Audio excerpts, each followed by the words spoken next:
Di dunia yang diatur oleh sistem level dan status, seorang petualang bernama Yukito Takahashi hidup sebagai orang paling lemah. Bertahun-tahun, ia berjuang naik level demi level, namun kekuatannya tak pernah bertambah. Semua orang dan dunia menertawakannya. Tapi pada hari kematiannya, sesuatu yang mustahil terjadi. Sebuah pesan misterius muncul. Kesalahan sistem terdeteksi. Hidupnya akan diulang. Saat Yukito membuka matanya, ia kembali ke masa lalu dengan statistik yang melampaui batas manusia. Dari petualang terlemah, kini ia menjadi manusia terkuat dan paling beruntung di dunia. Inilah kisah tentang seseorang yang mendapat kesempatan kedua. Cerita dimulai di bawah langit biru yang indah. Seseorang memberitahu teman-temannya agar melihat sesuatu. Di hadapannya muncul silver slime yang sangat langka. Jumlah silver slime yang mereka lihat ada 4. Pria yang bersembunyi di balik pohon memperingatkan agar mereka tidak menarik perhatian. Namun tiba-tiba, seseorang berlari dari kejauhan melewatinya dengan cepat. Anak itu lebih dahulu menerjang ke arah slime, menghantam slime itu dengan serangan kritikal. Satu demi satu, slime pertama dan slime kedua terkena serangan kritikal. Begitupun slime ketiga dan slime keempat dihajar dengan serangan kritikal, hingga akhirnya semua slime mati. Takahashi Yukito langsung menerima 3 item peringkat S, yaitu armor, sarung tangan, dan sepatu dari silver slime itu. Pria berjubah hijau tidak bisa mempercayainya. Ia menyadari Yukito mendaratkan 3 serangan kritikal berturut-turut. Gadis berambut pirang juga mengatakan bahwa ia melihat hal yang sama. Selain itu, ia bertanya mengapa setiap hasil drop terlihat langka. Keduanya hanya bisa berpikir bahwa Yukito memiliki keberuntungan yang gila. Yukito menatap inventori miliknya dengan rasa tak percaya. Semua itu terlalu baik untuk menjadi kenyataan. Ia merasa seolah-olah seluruh penderitaan di kehidupan sebelumnya sedang dibalas dengan hadiah besar. Bayangan kehidupannya di masa lalu pun muncul. Seorang pemburu tingkat perunggu berusia 85 tahun yang masih bekerja di ambang kematian, tidak pernah mendapat kesempatan pensiun, bahkan dipaksa lembur dalam penderitaan. Di lantai pertama Dungeon Tokyo, para pemain lain memperlihatkan bagaimana monster menyerang area tersebut. Semua orang panik, memutuskan apakah harus bertahan atau melarikan diri. Mereka ketakutan, berkata jika monster tingkat tinggi mencapai tempat itu, semua pemula akan mati. Seorang anak menepuk bahu Yukito yang sudah tua, mengingatkan bahwa ini bukan waktunya berburu slime dan saatnya mereka pergi. Namun Yukito yang sudah renta hanya menepis lengannya lalu berjalan pergi, mengabaikan semua orang tanpa sepatah kata pun. Yang lain pun memilih melarikan diri. Bagi mereka, Yukito memang sudah berada di pintu kematian. Namun nasib buruk menimpa dirinya. Seseorang menabrak bahunya dengan sengaja sehingga ia terjatuh. Sambil menggenggam pedangnya, Yukito mengenang bahwa sudah puluhan tahun sejak para petualang muncul. Kini semua orang sudah terbiasa dengan jendela status, naik level, dan membunuh monster. Sistemnya sederhana, bunuh monster, naik level, dan status meningkat. Seseorang juga bisa mendapatkan sihir, seperti gadis yang menggunakan mantra penyembuhan, dan itulah sistem yang seharusnya berjalan dalam keadaan normal. Tetapi Yukito berbeda. Ia adalah satu-satunya pemain level 98 dengan status di bawah 5.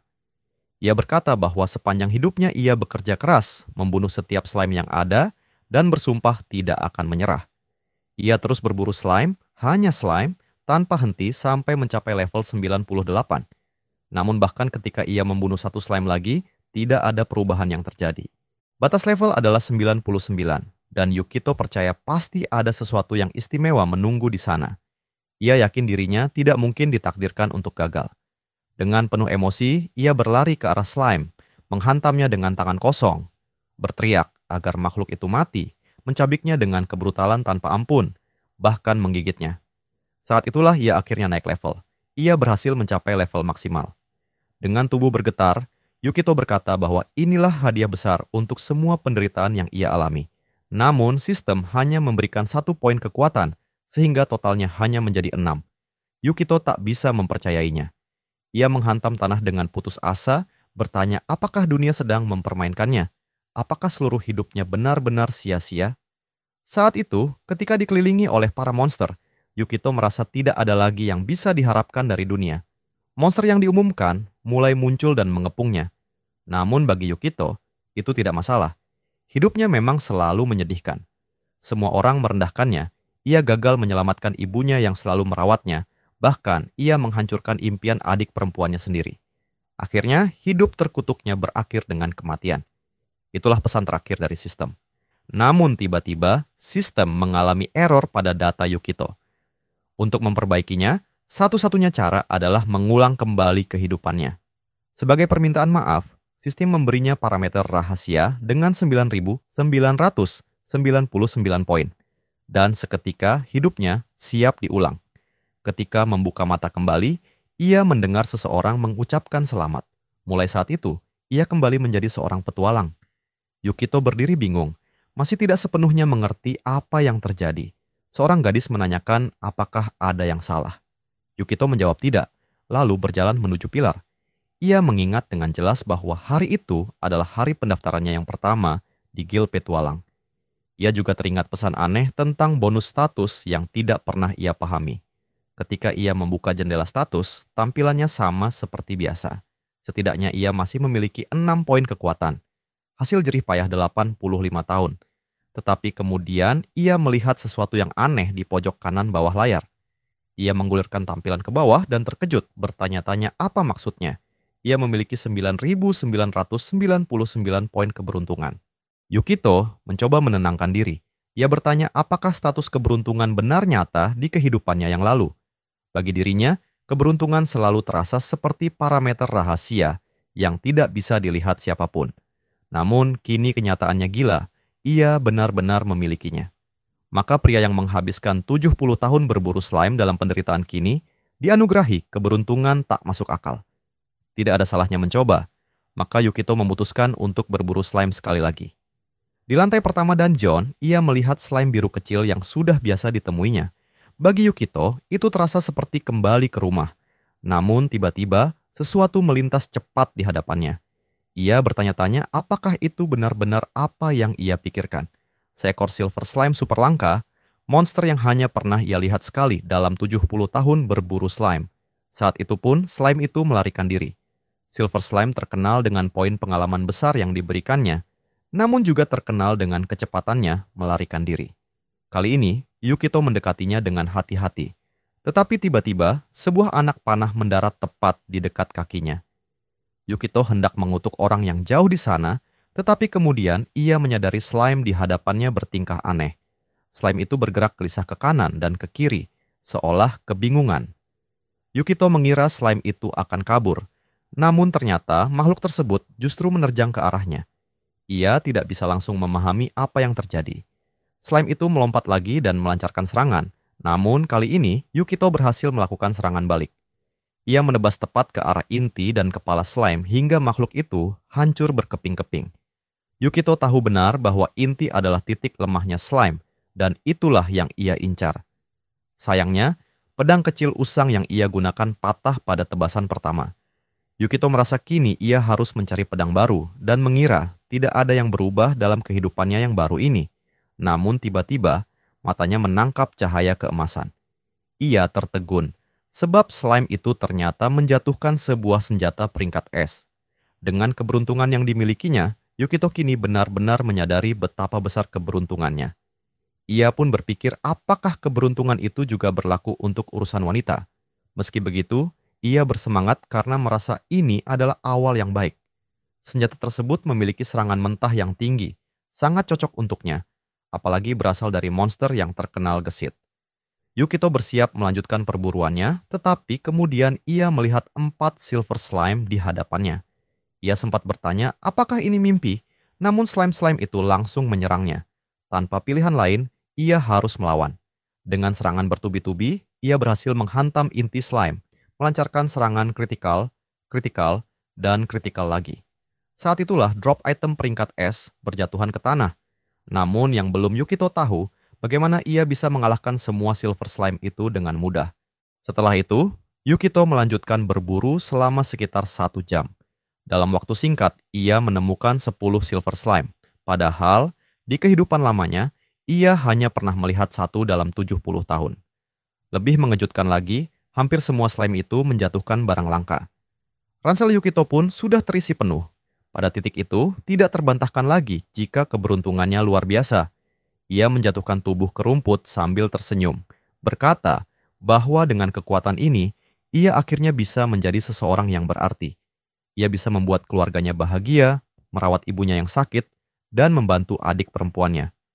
Saat itu Yukito tiba-tiba teringat bahwa ia memang masih punya keluarga. Ia bertanya apakah mereka baik-baik saja, mengingat sudah 70 tahun sejak terakhir kali ia melihat mereka. Ia pun memutuskan ingin pulang dan menemui mereka kembali. Tanpa basa-basi, Yukito sudah sampai di depan rumah lamanya. Ia berjalan melewati rumah-rumah hingga berhenti di sebuah pintu dengan nama Yukito dan nomor 203.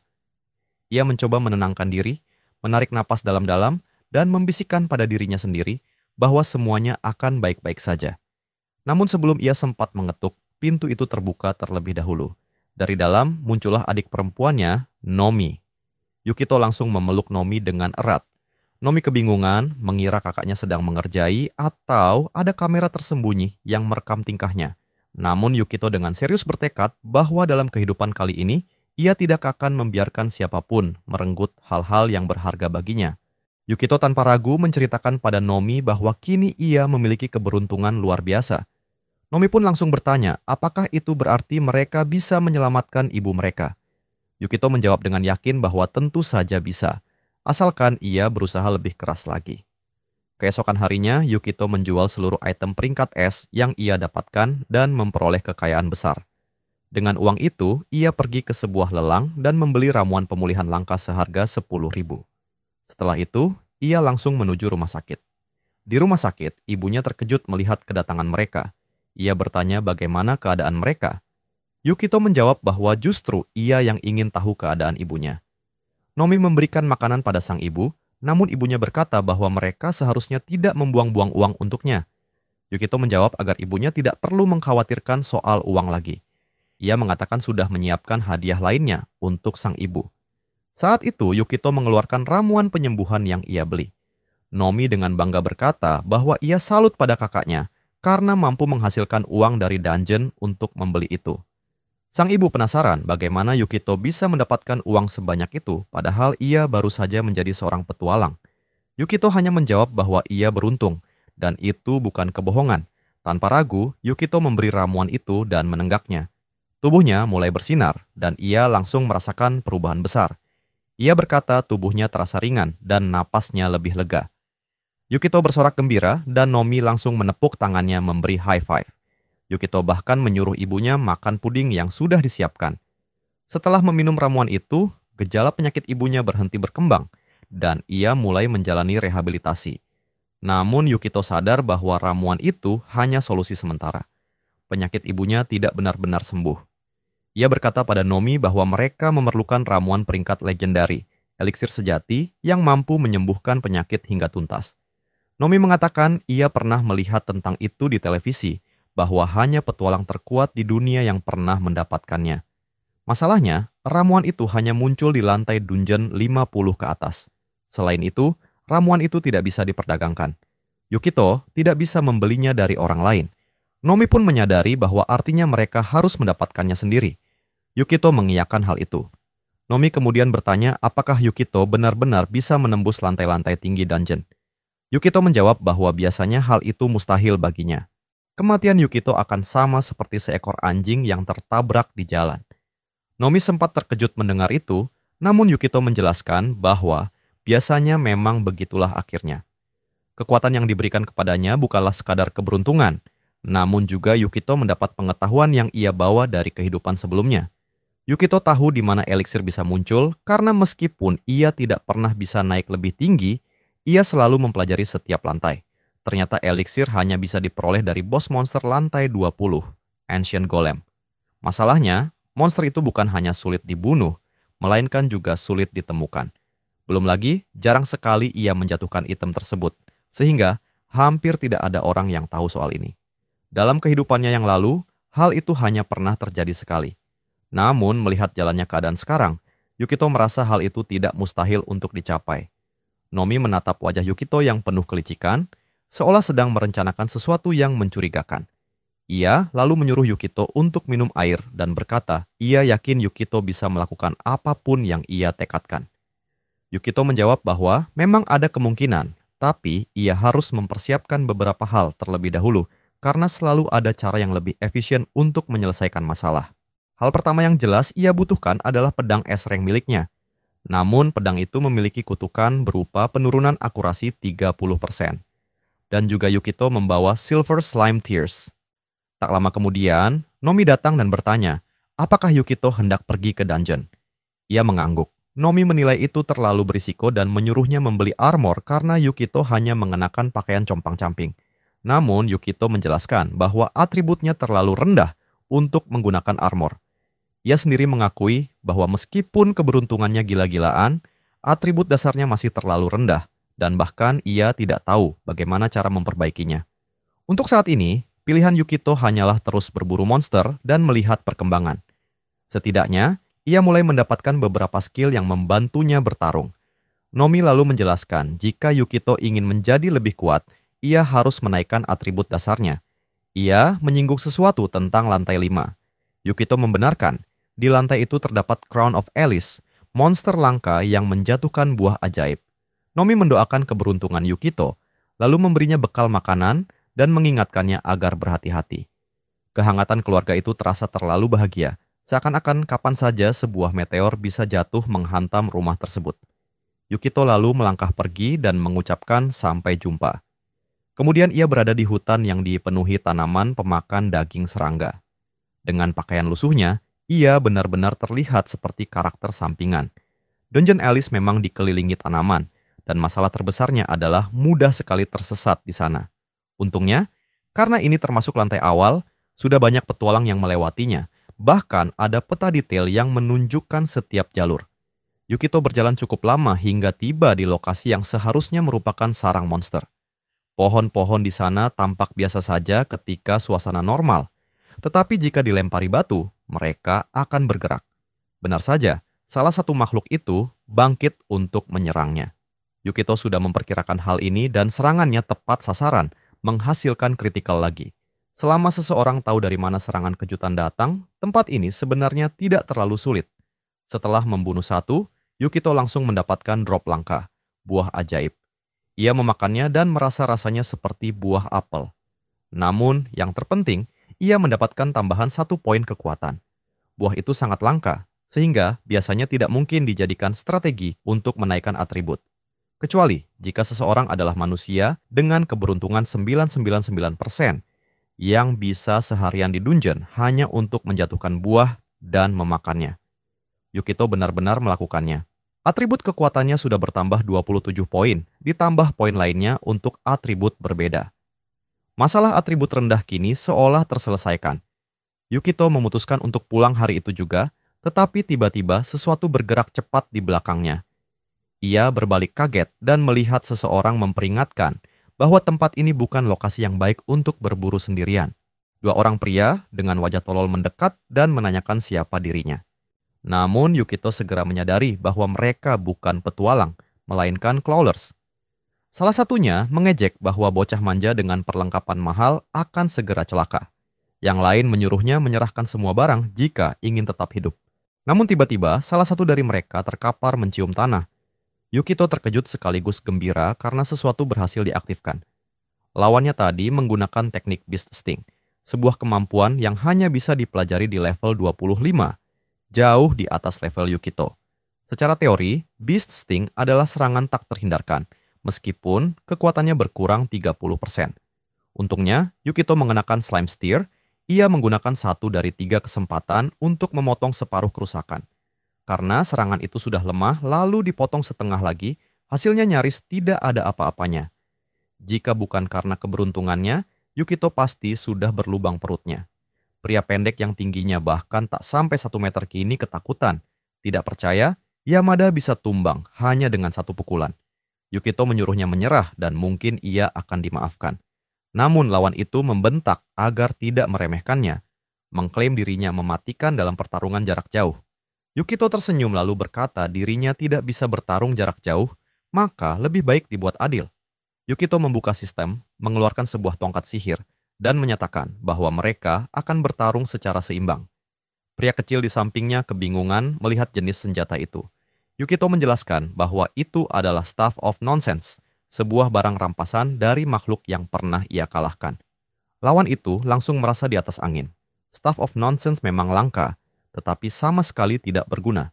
Senjata itu memicu mantra acak dengan peluang 40% gagal, 30% hanya mengeluarkan sihir pemula, 20% memberi debuff pada diri sendiri, dan hanya 9% kemungkinan mengeluarkan sesuatu yang benar-benar berguna. Secara keseluruhan, itu tidak penting. Yukito hanya harus menunggu untuk mengklaim kemenangan dengan undian rapalan sihir. Pria pendek mulai mempersiapkan bola api, yakin bahwa dengan perlengkapan sihirnya dan kekuatan sihir, ditambah 50 poin. Sang penyihir yakin pertarungan akan berakhir dengan kemenangan miliknya. Pria pendek itu akhirnya melancarkan sihir bola api, dan sihir itu melesat tepat ke arah Yukito. Ia hanya berdiri menguap dan telah menantikan serangan itu, lalu Yukito juga telah siap dengan sihir dari tongkatnya. Yukito kemudian mengangkat lengannya, menodongkan tongkat ke langit, dan sihir bola api Yukito tiba-tiba jauh lebih besar daripada bola api lawan. Yukito menghempaskan sihir itu dan menghancurkan sang penyerang. Pria itu tidak mampu menahan hantaman. Pria itu tersungkur, berlutut, mencoba merangkak menjauh sambil tergagap tentang bagaimana Yukito berhasil memanggil sebuah meteor. Tetapi semuanya sudah berakhir.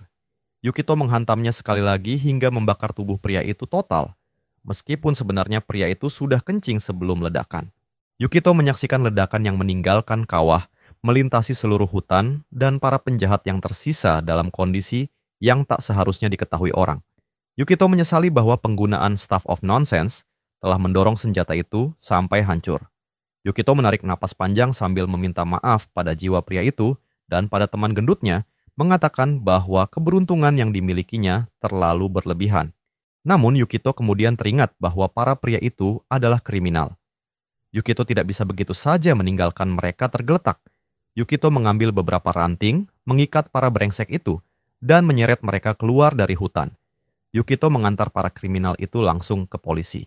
Ketika Yukito telah selesai dengan masalah para kriminal, matahari telah terbenam. Keesokan harinya, Yukito muncul di asosiasi untuk mencari misi. Yukito disapa resepsionis yang langsung memberitahu bahwa polisi telah melaporkan semuanya dan mengucapkan selamat karena telah menumpas para kriminal. Resepsionis itu membunyikan lonceng kecil sebagai tanda selamat dan menyampaikan bahwa Yukito kini dipromosikan ke peringkat silver. Yukito sangat bingung. Bagaimana semua ini bisa terjadi? Yukito menyadari dia tidak melakukan sesuatu yang spesial selain membersihkan sebuah dungeon. Yukito paham bahwa dalam dunia ini, mencapai peringkat silver bukan perkara mudah. Biasanya diperlukan beberapa tahun usaha untuk menaikkan peringkat, membunuh kawanan monster, dan mengumpulkan berbagai item untuk kontribusi. Resepsionis menjelaskan bahwa ini adalah hadiah khusus karena telah menangkap 2 anggota Red Arm, organisasi perayap yang menyengsarakan banyak dungeon. Resepsionis mengatakan bahwa karena kontribusi luar biasa ini, Yukito mendapat jumlah poin yang setara untuk naik ke peringkat perak. Yukito menyadari bahwa bertemu kedua pria itu dan memilih menyerahkan mereka ke polisi adalah tindakan yang sepadan dengan hadiah yang ia dapat. Yukito menerima lencana dan resepsionis mengatakan dia menantikan prestasi Yukito selanjutnya. Kenaikan pangkat ini sempurna bagi Yukito karena sebagai peringkat silver, Yukito kini dapat menjelajahi sampai lantai 30. Mengingat makhluk yang membawa eliksir yang diinginkannya berada di lantai 20, Yukito akhirnya memiliki izin yang dibutuhkan segera, dan ia langsung meminta akses itu. Resepsionis meminta Yukito untuk menaiki lantai secara perlahan. Resepsionis khawatir karena Yukito baru saja naik ke peringkat silver. Apakah terlalu dini untuk menargetkan lantai yang lebih sulit? Yukito berterima kasih atas perhatiannya, namun ia akan melakukannya. Yukito merasa girang karena naik pangkat lebih cepat dari yang diperkirakan. Mungkin lagi-lagi ini semua pengaruh keberuntungannya. Saat Yukito meninggalkan asosiasi, seorang pria tua menghentikannya dan meminta sedikit waktu. Yukito menanyakan maksudnya, dan pria tua itu ingin tahu apakah Yukito memang orang yang menumpas para kriminal. Melihat 2 orang bodoh itu yang dipajang di papan, Yukito mengakui bahwa dialah pelakunya. Mereka memang mencoba melancarkan serangan mendadak. Tiba-tiba, pria tua itu bergetar, matanya berkaca-kaca, dan dengan suara penuh terima kasih, pria tua itu menghampiri Yukito. Pria tua itu mencabut salah satu poster, mengatakan bahwa para brengsek itu telah membunuh putranya, dan polisi pun tak mampu menemukan atau menangkap mereka. Kini, karena Yukito, pembalasan telah terjadi. Yukito merendah, mengatakan bahwa ia tidak melakukan sesuatu yang istimewa, ia hanya menjalankan tugasnya sebagai petualang. Namun pria tua itu kembali membungkuk, mengatakan bahwa kini ia bisa menghadiri pemakaman putranya, dan berkata jika dendamnya telah dibalas. Setelah itu, pria tua itu pergi begitu saja. Yukito menyadari bahwa ini adalah pertama kalinya ada orang berterima kasih padanya atas sesuatu yang ia lakukan di dungeon, dan perasaan itu sungguh berbeda. Ia tiba-tiba teringat sesuatu di kehidupan lamanya ia mati sebagai seorang yang telah tua, karena kawanan makhluk yang menyerang bumi jauh lebih kuat daripada kebanyakan pemburu. Yukito bertanya, apakah ada sesuatu yang bisa ia lakukan di kehidupan sekarang?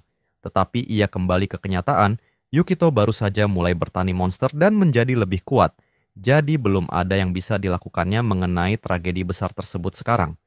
Yukito menampar dirinya sendiri untuk kembali fokus dan kini prioritas utamanya adalah menyembuhkan kesehatan ibunya. Adegan bergeser ke sebuah gua dengan alat-alat berserakan di atas meja batu, di mana seorang pria botak memukulkan kepalan tangannya sambil mengumpat. Pria botak itu tidak percaya kedua brengsek itu sudah mati. Karena itu, orang lain tidak akan belajar dari kesalahan mereka. Pria botak itu khawatir ia tidak akan mampu membayar biaya pajak pada pria besar. Pria botak itu mengambil sebuah belati, melirik koran, dan bersumpah bahwa brengsek yang merusak rencananya tidak akan lolos tanpa hukuman. Pria botak itu lalu menenangkan diri dan berpikir secara dingin. Pria botak itu sadar jika Yukito yang menumpas dua petarung level tinggi sendirian pasti kuat, sehingga ia harus membuat rencana yang sempurna. Pria botak itu akan segera memburunya dengan caranya sendiri. Keesokan harinya, Yukito sudah berada di lantai 15, sebuah gunung Lonely Death dengan jalur sempit dan medan berbahaya yang sering membuat banyak orang jatuh serta kesulitan untuk menyelesaikannya. Selain itu, karena sulitnya medan, tempat ini juga terkenal sebagai sarang bandit. Namun, Yukito percaya dengan keberuntungannya, ia menancapkan pedangnya ke dinding, melompat, meluncur ke atas, dan berhasil mencapai puncak gunung, hanya untuk diserang seekor elang yang tiba-tiba menyambar. Tujuannya jelas, ia harus terus menaikkan level sampai cukup kuat untuk menantang lantai 20. Yukito membantai beberapa armadillo, fokus untuk membuat kualitas bertarungnya meningkat, lalu menghabisi beberapa Pok Beast, membunuh beberapa beruang, dan tentu saja selalu mengumpulkan tumpukan item. Sementara itu, seorang pria yang ingin melihatnya mati sedang mengawasinya dari bayangan. Pria itu tidak percaya dengan apa yang dilihatnya. Dengan hanya menggunakan pedang slime tanpa armor, Yukito berhasil menaklukkan segalanya seorang diri. Tidak diragukan lagi, ini pasti anak yang ia cari. Namun, pria itu tak pernah menyangka Yukito akan muncul di wilayah kekuasaannya. Ia menahan diri, tidak ada gunanya menyerang sekarang. Yang perlu ia lakukan hanyalah menunggu saat ketika Yukito lengah. Malam pun tiba. Yukito menyalakan api unggun dan penguntit itu segera menyadari bahwa Yukito berniat tinggal di dungeon ini untuk sementara waktu. Hal itu menyalakan ide busuk dalam kepalanya tentang cara menghancurkan hidup Yukito. Ia bergegas pergi, memanfaatkan pengetahuannya tentang ekosistem di tempat itu. Pertama-tama, ia memburu para elang agar tidak lagi bisa memangsa serangga. Kemudian, ia menumpuk makanan untuk kawanan belalang bayangan yang mulai berevolusi, melahap setiap monster lain, dan terus berkembang biak. Hingga gelombang keempat, jumlahnya sudah tak terkendali, dan ia yakin rencananya sempurna. Semua ini akan terlihat seperti takdir naas seorang petualang malang yang mati di mangsa monster. Melihat jumlah makhluk yang berkembang biak secara absurd, pria itu menyeringai puas. Lalu ia menyemprotkan cairan pengusir serangga. Seketika kawanan itu tercerai-berai, merayap ke segala arah dengan panik. Rupanya pria itu adalah semacam penjinak serangga. Monster-monster itu sama sekali mengabaikannya. Di sisi lain, Yukito masih asyik berburu dengan tenang, beruntung dengan hasilnya, hingga ia mendengar suara aneh. Saat menoleh, matanya melebar melihat badai monster mendekat. Itu adalah kawanan belalang maut dalam jumlah yang jelas tidak bisa ia hadapi seorang diri. Yukito segera menyarungkan pedangnya dan berlari. Ia harus menemukan orang lain untuk membantunya menghadapi hal ini. Saat itu ia teringat percakapan yang pernah ia dengar di kehidupan sebelumnya tentang beberapa petualang yang membicarakan sebuah gua di dungeon ini yang membuat segalanya lebih mudah. Ia mengingat peta yang pernah dilihatnya, lalu berlari menuju gunung yang sesuai dengan deskripsi itu. Tanpa ragu, Yukito meluncur masuk, mendarat di atas seekor katak emas. lalu melompat di permukaan lain. Setelah Yukito pikir sudah berada di tempat yang ia tuju, Yukito berteriak meminta pertolongan, berharap paniknya akan menarik perhatian seseorang. Namun, tak ada jawaban. Sementara itu, kawanan monster semakin dekat. Terpaksa ia menghancurkan dinding dengan paksa, dan di baliknya ia mendapati sebuah ruangan penuh dengan pemburu yang terikat. Jelas sekali, Yukito baru saja menemukan sarang para pelacak. Semua orang di dalam menatapnya, sementara Yukito bertanya apakah ia baru saja menemukan tempat aneh milik para pemburu. Mereka menggeleng, dan Yukito mengangguk seolah sudah menduga, lalu segera menebas ikatan mereka. Para pemburu yang diselamatkan itu bersorak, mengatakan bahwa semua orang mengira mereka sudah mati. Yukito bertanya apa yang sebenarnya terjadi. Seorang pria bernama Puting Heads menjawab bahwa mereka diserang oleh para Clawlers. Gadis berkacamata menjelaskan bahwa mereka dipukul pingsan menggunakan sebuah benda abnormal. Seorang lelaki lain menambahkan mereka tidak dibunuh karena ternyata mereka hendak dijual. Gadis berambut merah dengan napas terengah mengatakan, kemungkinan besar mereka ditakdirkan menjadi korban perdagangan manusia. Mendengar semua itu, Yukito yakin bahwa inilah sarang para Clawlers, cara lama yang ia tahu dari kehidupan sebelumnya untuk mendapatkan poin dengan mudah bagi petualang. Yukito mulai menyusun kepingan ingatannya, mengingat bahwa dalam waktu dekat kepolisian akan menyerbu tempat ini dengan seluruh pasukan.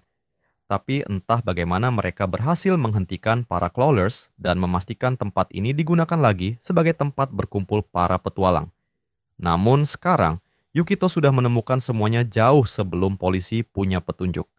Ia sadar, selama 70 tahun hidupnya hanya diisi dengan berburu slime, sehingga ia tak banyak mengingat hal lain. Masalahnya, semua ini datang tiba-tiba, dan kini ia harus memanfaatkan kekuatan para korban yang terperangkap di sana. Yukito kemudian memerintahkan semua orang untuk mendengarkannya. Ia tahu ini mendadak, tetapi badai serangga maut sedang menuju ke arah mereka. Semua orang melihat keluar dan menyadarinya sendiri, lalu segera bertanya dari mana semua itu datang dan mengapa jumlahnya begitu banyak. Peristiwa semacam ini sebenarnya tidak asing, disebut sebagai kepanikan monster, namun biasanya tidak pernah sebesar ini. Yukito menegaskan jika mereka tidak punya waktu untuk memahami alasannya. Jika ingin bertahan hidup, mereka harus bekerja sama dengannya. Kelompok itu masih ragu hingga seorang pria berambut mohawk berkata bahwa dengan jumlah monster sebanyak itu, mustahil bisa melarikan diri. Gadis berambut coklat menimpali jika semua ini mustahil. Mereka tidak punya senjata, tidak punya armor, dan tidak punya cara untuk menghadapi serangan itu. Lelaki lainnya setuju, mengeluh karena semua barang mereka sudah dirampas oleh para Clawlers. Namun, Yukito tahu jika satu-satunya orang yang memiliki persediaan penuh hanyalah dirinya. Ia menenangkan mereka, lalu dengan sekali geser menu, hujan item jatuh berhamburan, dan ia mempersilakan semua orang mengambil apapun yang mereka butuhkan. Kelompok itu kebingungan, bertanya-tanya mengapa Yukito membagikan semua itu. Yukito menegaskan agar mereka tidak khawatir, bahkan barang-barang itu boleh mereka simpan. Semua orang terdiam kaget. Item yang jatuh di tanah semuanya adalah item langka atau di atasnya. Mustahil ada seorang petualang biasa yang bisa membawa begitu banyak perlengkapan seperti itu. Kecurigaan pun mulai muncul di antara mereka. Tidak ada seorang pun yang pernah mendengar nama Yukito atau melihatnya berada di peringkat atas, namun jelas tidak mungkin seorang petualang biasa mampu memiliki persediaan sehebat itu. Tanpa banyak ribut, semua orang mulai mengambil perlengkapan yang diberikan Yukito dan segera mengenakannya. Mereka berkata bahwa sekarang mereka sudah punya bekal untuk bertarung. Seorang pria mengenakan helm bertanduk, sementara seorang gadis memakai pakaian aneh yang tampak seperti busana untuk berselingkuh. Anak pirang terpesona dengan pedang yang didapatnya, sedangkan gadis berkacamata bertanya pada Yukito apakah ia yakin mereka boleh menyimpan item langka semacam itu. Yukito menjawab bahwa memang boleh, tetapi dengan syarat mereka harus mengikuti setiap perintahnya. Meskipun masih tampak ragu melihat perlengkapan yang kini membuat mereka bersinar penuh semangat, akhirnya mereka setuju. Gadis berambut merah berkata, ia akan melancarkan tembakan dengan tepat. Sementara yang lain berkata, monster-monster itu tidak akan punya peluang. Yukito merasa tersentuh melihat mereka mulai bersikap seperti orang baik, meski ia juga teringat pada seorang pria yang pernah menabraknya dengan sengaja. Ada yang memperingatkan Yukito bahwa semua ini hanyalah kekuatan dari uang. Tidak ada yang benar-benar menyukainya, tetapi Yukito tetap mengucapkan terima kasih. Dan kini seluruh kelompok itu menampilkan senyum ramah yang jelas palsu. Yukito lalu menjelaskan rencananya. Mereka akan memanfaatkan pintu masuk gua yang sempit. Dirinya akan berdiri di depan dan menarik perhatian monster, sementara yang lain mengepung dari sisi untuk menebas apapun yang mencoba menyelinap. Semua orang menyetujuinya. Yukito pun menghunus pedang dan menyuruh mereka bersiap untuk pertempuran, meski pada dasarnya berarti mereka hanya berdiri menunggu dan bertahan. Seekor monster muncul tepat di hadapannya. Yukito menebasnya, lalu monster lain juga mulai menyerang. Bola api melesat, pedang lain menebas, dan seorang gadis meluncurkan sihir ke langit-langit. Dalam sekejap, seluruh gunung telah dikepung kawanan serangga. Masalahnya, jumlah makhluk itu terlalu banyak, sehingga sulit menerobos masuk ke jalur sempit, dan mereka mulai menggigit dinding gua itu. Suasana di pintu masuk semakin menegangkan. Kelompok Yukito mulai lelah, sementara gelombang monster tak ada habisnya. Yukito menyadari bahwa rencana jalur sempit saja tidak cukup. Tidak ada cara untuk menghentikan semuanya. Tepat saat itu, langit-langit gua bergetar mulai runtuh. Yukito berteriak agar semua orang untuk bertahan dan jangan merusak formasi. Namun retakan besar muncul dan langit-langit runtuh sepenuhnya. Semua orang berlarian untuk mundur, masing-masing menyelamatkan diri. Karena berada di dalam gua, ruang untuk melarikan diri sangat terbatas dan mereka mulai terpojok. Yukito kemudian melihat sebuah jalur tambang tua yang ditinggalkan, rapuh tetapi masih ada. Di sisi lain, ia juga melihat tumpukan dinamit yang kemungkinan besar dulu disiapkan para crawlers untuk memperluas area tersebut. Sekarang, ia bisa memanfaatkannya. Anehnya, kawanan serangga itu tampak begitu tenang, seolah menunggu ketika Yukito mengambil dinamit dan menatapnya. Lalu Yukito memerintahkan semua orang untuk mengambil dinamit yang ada di sekitar mereka. Mereka pun mulai mengambilnya untuk menjalankan rencana Yukito. Pertempuran berlanjut selama berjam-jam. Hingga pada satu titik hanya tersisa bagian gua berbentuk segitiga dengan lubang yang terbuka di belakangnya. Gadis di sana berkata, pilihan mereka hanya dua, melompat ke jurang lalu mati, atau maju dan mati dimakan serangga. Bahkan pria bertanduk yang memikul beban terberat mengaku sudah tidak sanggup lagi. Yukito menoleh ke belakang dan berkata, ia tidak ingin menyelesaikan semuanya dengan cara ini, tetapi tidak ada pilihan lain. Ia memanggil semua orang, meminta dinamit, dan kelompok itu akhirnya memilih percaya penuh padanya. Persediaan Yukito sudah penuh, dan ia tahu monster dengan kecerdasan rendah biasanya akan menargetkan siapapun yang dianggap paling berbahaya. Dan jelas dirinya adalah target itu karena sudah membunuh paling banyak. Lebih banyak musuh datang dari sisi langit-langit yang tersisa, dan Yukito memperingatkan tidak ada lagi jalan keluar. Yukito pun memberi perintah agar semua orang melarikan diri, menimbulkan kepanikan saat mereka harus meninggalkan tempat itu. Sementara itu, Yukito menyuruh mereka berlari tanpanya. Ia akan menahan semuanya dan mereka bisa mempercayainya. Badai serangga menerjang Yukito. Dalam hati ia berpikir bahwa dalam hidup ini seseorang memang harus mengambil risiko. Namun ia menyindir dirinya sendiri, bukankah ia memiliki 999 poin keberuntungan?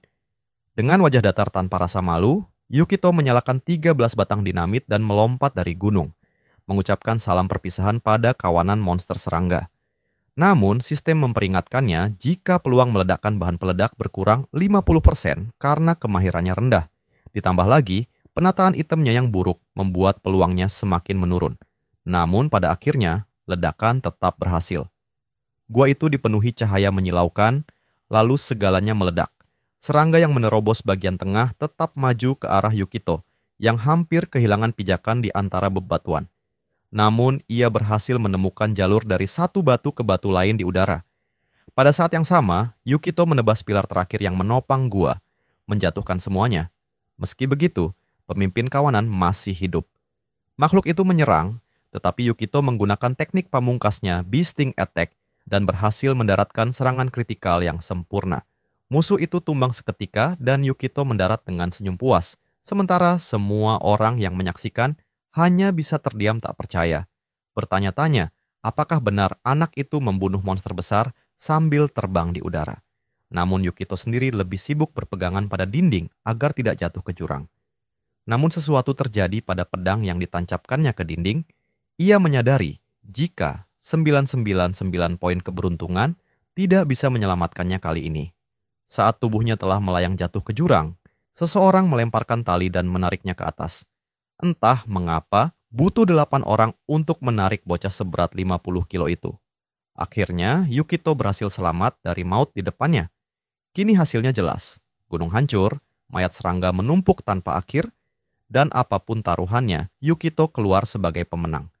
Gadis berambut merah melompat ke girangan, dan temannya berkata mustahil mereka bisa selamat tanpa kehilangan satupun nyawa. Bahkan para NPC yang digambar seadanya ikut bersorak gembira ketika sistem mengumumkan bahwa Yukito telah membasmi sejumlah serangga yang tidak masuk akal. Atas prestasi itu, Yukito menerima gelar pembasmi, sebuah titel yang meningkatkan kerusakan terhadap serangga sebesar 20%. Selain itu, ia juga naik 3 level. Meski baginya hal itu terasa tidak berarti. Lalu ia juga mendapatkan sebuah skill baru. Sementara itu, pria botak tampak menendang dinding dengan penuh frustrasi. Ia bahkan belum pernah berhadapan langsung dengan Yukito, tetapi sudah kalah 2 kali. Ia tahu para atasan akan menuntut harga mahal atas kegagalannya, karena ia telah membocorkan lokasi markas dan kehilangan banyak sandera. Semua itu adalah salah Yukito. Dengan penuh amarah, pria botak itu menenggak minumannya, menghantamkan botol ke dinding, lalu menggeram bahwa ia akan membunuh Yukito, meskipun harus mengorbankan nyawanya sendiri. Di sisi lain, Yukito telah berada di gedung asosiasi. Kini semua mata tertuju padanya. Kabar tentang keberaniannya sudah menyebar luas berkat orang-orang yang diselamatkannya. Julukan baru melekat padanya, sang perusak gunung, Yukito. Semua orang tahu ia telah menyelamatkan banyak nyawa, sehingga berbagai kelompok petualang berusaha mengundangnya untuk bergabung. Namun Yukito menolak dengan tegas. Ia lebih suka berjalan sendiri. Membawa rekan hanya akan membuatnya lebih sulit mendapatkan eliksir, karena dalam pertarungan, pembagian loot ditentukan secara acak. Dari perburuan serangga sebelumnya, Yukito sadar bahwa semakin banyak anggota, semakin buruk kualitas barang yang ia dapatkan. Meski keberuntungannya luar biasa, itu bukan berarti berakhir sesuai keinginannya. Karena itulah ia memilih untuk berjuang sendirian. Selanjutnya, Yukito terlihat berada di rumah, dikelilingi oleh hidangan lezat. Suasana hangat memenuhi ruangan dengan tawa ibu dan adiknya. Adiknya berkata bahwa ia tahu Yukito akan segera menuju lantai 20. Sementara sang ibu khawatir karena hanya 15% orang yang berhasil melewati lantai tersebut dengan jumlah korban jiwa yang tinggi. Yukito menenangkan ibunya dan berkata bahwa ia sudah cukup kuat untuk menghadapi semua itu. Ibunya memohon agar Yukito tidak memaksakan diri terlalu jauh. Yukito malah lebih mengkhawatirkan kesehatan ibunya daripada dirinya sendiri. Mendengar itu, adiknya mencoba mengalah dan percaya kepada Yukito. Ibunya tertawa karena sifat yang dimiliki Yukito mirip dengan ayahnya, dan mereka pun makan bersama dengan penuh keceriaan. Yukito meneguk air, lalu menyatakan bahwa ia akan kembali berburu demi eliksir. Kemudian cerita berlanjut. Tanpa transisi yang jelas, Yukito kini sudah berada di dungeon lantai 20. Ia berlari cepat sambil menebas segala makhluk yang menghadang. Monster di sini adalah jenis anorganik, tanpa ampun dan mematikan. Jika lengah sedikit saja, para petualang akan langsung terbunuh. Saat sedang berlari, seekor gargoyle menyergap dari samping. Namun Yukito sigap berbalik dan menebasnya. Ia terus berlari semakin dalam, hingga akhirnya berdiri di hadapan golem. Rencananya sederhana. Yukito hanya akan mengamati pola gerakan monster itu terlebih dahulu. Ia menghindari serangan demi serangan hingga benar-benar paham ritmenya. Setelah yakin, Yukito maju dan menebas lengannya. Golem itu tumbang, dan di depannya, kini, pintu menuju ruang bos terbentang.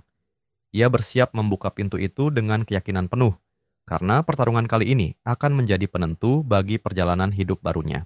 Saat pintu terbuka, Yukito mendapati sebuah ruang aneh yang belum pernah ia lihat sebelumnya. Di dalamnya terdapat sesuatu di tengah ruangan. Begitu masuk, pintu tertutup rapat. Untungnya, kali ini tidak ada patung terkutuk yang menertawakan dirinya. Hanya ada Ancient Golem, penjaga eliksir, bos lantai 20, yang berlapis baja dan luar biasa kuat. Namun Yukito siap melangkah maju dengan percaya diri. Ia tahu semua yang dimiliki monster itu hanyalah statistik kekuatan. Kecepatan dan pola gerakannya masih cukup bisa diprediksi. Rencananya adalah memberikan serangan langsung ke inti monster tersebut. Tetapi, tiba-tiba muncul pria botak yang sejak tadi mengawasi. Entah bagaimana, mendadak muncul golem kedua. Rupanya pria botak itu menyelinap masuk, memicu kemunculan golem tambahan, dan meninggalkan Yukito menghadapi dua golem sekaligus. Yukito sadar bahwa tak ada pemula yang mampu bertahan di lantai 20. Pria botak itu sengaja mengubah dungeon ini menjadi dungeon ganda. Sebuah pisau meluncur, dan Yukito berhasil menangkisnya. Kini ia yakin semua ini bukan kebetulan. Pria botak yang mengenakan anting besar itu menyadari betapa tajam refleks Yukito. Namun dengan dua golem sekaligus dan serangan-serangan akurat darinya, mustahil Yukito bisa bertahan. Hanya orang bodoh yang mencoba menghadapi bos untuk 4 orang dengan seorang diri. Rencana pria botak mengejar Yukito dan membuat bos kedua muncul berjalan mulus. Dan juga pria botak tidak perlu khawatir ditemukan oleh bos juga. Sebagai seorang pencuri level 52, ia dengan mudah menyembunyikan kehadirannya dari monster. Sambil memanfaatkan kelengahan Yukito, ia memprovokasi golem lain, lalu menggunakan Shadow Step untuk memasang perangkap lagi. Tak hanya itu, ia mengenakan jubah S-Rank yang memberinya kemampuan menghilang. Bagi pria botak, situasi ini sangat sempurna. Ia berhasil menjadikan pertarungan 3 lawan 1 dan yakin cepat atau lambat Yukito akan melakukan kesalahan fatal. Pria botak itu terus menekan. Ia melumuri pisaunya dengan racun dan melemparkannya kembali, kali ini berhasil melukai pipi Yukito. Racun seharusnya aktif, namun berkat keberuntungan, efeknya gagal. Pria botak merasa aneh. Racun itu sangat kuat, mustahil gagal pada seseorang dengan level serendah Yukito. Namun ia tidak peduli. Baginya, cukup terus melempar serangan hingga racun benar-benar berefek. Kali ini pria botak semakin gila. Ia melempar bom, memasang jebakan di pilar-pilar, memasang pagar listrik, menggelar bom asap, dan berbagai trik kotor lain. Ia menghabiskan semua persediaan. Sementara itu, Yukito masih tenang dan hanya berfokus menyelesaikan golemnya. Jebakan yang dipasang begitu banyak hingga bahkan pria botak sendiri tidak bisa bertahan di arena itu. Ia terpaksa memanjat ke atas, menggantung tinggi, dan menonton. Namun saat salah satu golem menghantam tanah, ekspresinya berubah. Yukito menatapnya dengan licik dan bertanya apakah pria botak itu sudah selesai dengan semua trik murahan ini. Saat itu pria botak mulai menyadari bahwa mungkin sejak awal Yukito sudah mengetahui semua rencananya. Ketika Yukito memungut sebilah belati dari tanah, ia menantang pria botak untuk turun dan ikut bertarung. Pertarungan akan lebih menarik jika dilakukan secara langsung. Pria botak terkejut, bagaimana mungkin Yukito bisa menemukannya, padahal ia bersembunyi dengan jubah tak kasat mata dan memanfaatkan kelas pencuri. Yukito menjelaskan bahwa kemampuan dasar seorang prajurit adalah intuisi. Bagi dirinya, penyembunyian seperti itu tidak berfungsi. Pria botak tidak bodoh, ia menegaskan bahwa dengan level intuisi Yukito yang rendah, mustahil hal itu cukup untuk melacaknya. Menurutnya, kemungkinan besar Yukito hanya beruntung. Namun Yukito menyeringai dan berkata, jika semua itu hanya kebohongan, apa yang bisa pria botak lakukan? Jika ingin menyerah, ia bisa pergi meninggalkan ruangan. Ucapan itu membuat pria botak murka. Ia mencabut 2 belatinya sekaligus lalu menyerang dengan cepat. Yukito menghadangnya dengan pedang, menangkis serangan itu, lalu melempar pria botak ke belakang. Yukito menegaskan bahwa kali ini mereka akan membuktikan siapa yang terakhir berdiri.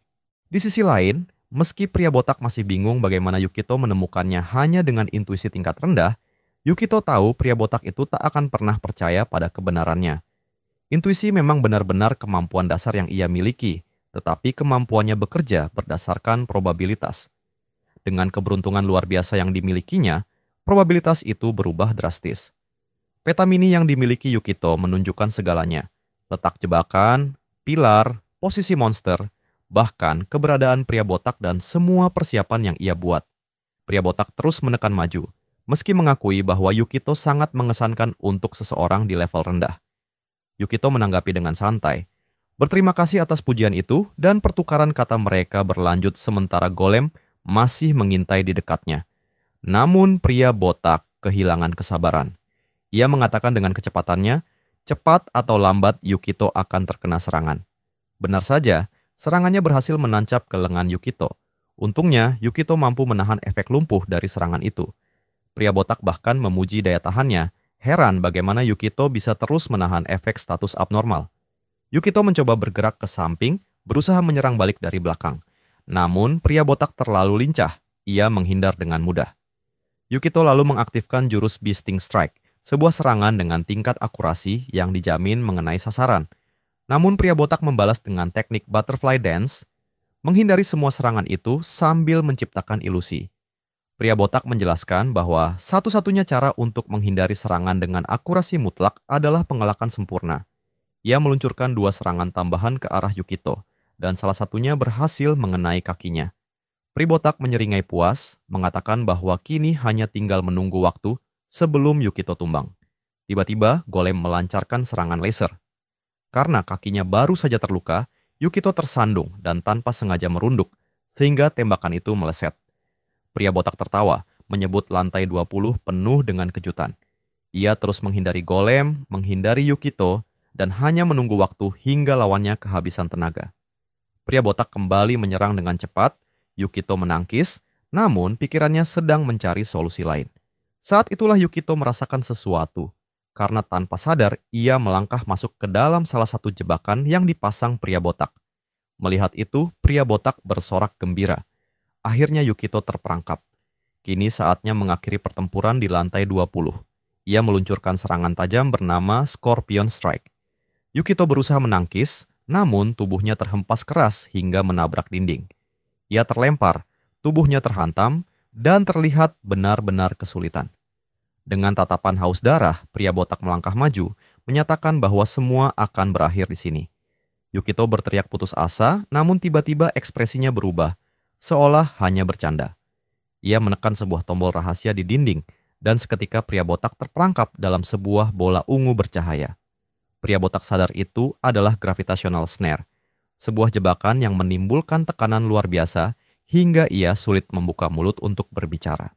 Yukito mengejeknya, menyebut pria botak bodoh karena berani menyerang saat melawan bos. Dengan mengubah dungeon menjadi dungeon ganda, seluruh mekanisme dungeon ikut berubah. Yukito menilai memalukan bahwa seorang pencuri kelas tinggi tidak menyadari jebakan yang dipasang oleh bos. Pria botak menjerit, menganggap semua itu mustahil. Bagaimana mungkin seorang prajurit rendahan mampu melihat apa yang bahkan dirinya tidak bisa deteksi. Namun pada saat itu, golem melancarkan pukulan brutal yang menghantam tubuh pria botak, menghempaskannya keluar dari medan gravitasi dan membantingnya ke dinding. Tubuhnya jatuh, darah mengalir, lalu 2 golem meraih dan menghantamnya bersama-sama ke tanah. Tubuhnya terguncang hebat, darah semakin menyebar, hingga akhirnya ia roboh tanpa daya. Pria botak mati dengan pikiran penuh kebingungan, tidak percaya bagaimana semua ini bisa terjadi. Sementara itu, Yukito tersenyum dan berkata, jika semua ini adalah kekuatan intuisi seorang warrior. Ia menambahkan, jika pria botak masih hidup setelah dirinya menyelesaikan pertarungan dengan bos, maka ia akan menyerahkannya pada pihak berwenang. Ucapan itu membuatnya terlihat seperti seorang tokoh mulia. Namun, ternyata belum selesai. Pria botak bangkit lagi sambil tertawa keras. Ia menegaskan bahwa Yukito tidak boleh main-main dengannya. Menurutnya, kali ini mereka berdua akan mati bersama. Ia mengenakan rompi yang dipenuhi dinamit, mengatakan bahwa ledakan itu cukup untuk meruntuhkan seluruh tempat ini. Yukito mencoba menghentikannya dan menyebutnya gila. Tetapi pria botak hanya terus tertawa, mengumumkan bahwa ini adalah akhir bagi mereka berdua. 100 batang dinamit pun menyala, dan ledakan mulai menyambar ke seluruh dungeon. Yukito berusaha melindungi dirinya, namun tanah di bawah kakinya terbelah dan ia terjatuh ke dalam jurang. Dengan keberuntungan sebesar 999%, Yukito merasa yakin bahwa jatuhnya kali ini pasti akan membawanya pada sebuah artefak langka. Saat mulai sadar, ia menghitung berapa lantai yang telah dilewatinya. Tak disangka, benar-benar ada ruang tersembunyi di bawah. Namun belum sempat ia lega, golem pun ikut terjun bersamanya. Pertarungan belum berakhir. Karena di dunia ini, setiap masalah harus dihadapi sampai tuntas. Yukito akhirnya menyadari bahwa dirinya telah dijebak di tempat itu. Namun kemudian Yukito melihat sesuatu di belakangnya, sebuah peti emas yang aneh. Jelas, itu adalah harta rahasia. Masalahnya, 2 golem juga ikut turun mengejarnya, dan di ruang sempit itu tidak ada ruang untuk menghindar. Yukito tahu satu-satunya pilihan adalah mempertaruhkan segalanya pada peti itu. Ia segera berlari ke arahnya. Salah satu golem mengayunkan senjatanya, Yukito menunduk sambil meluncur, menerima luka sayatan di lututnya. Ia mencengkeram lengan golem lainnya, lalu melompat ke arah peti. Namun sial, sebuah hantaman berat tetap mengenai tubuhnya, membuat Yukito terlempar, pedangnya ikut terpental, dan tubuhnya membentur keras ke dinding. Yukito sempat bersyukur tulangnya tidak hancur, tetapi ia segera sadar sebuah pukulan palu lain sudah meluncur ke arahnya. Yukito berusaha menghindar dengan putus asa, hampir saja lolos.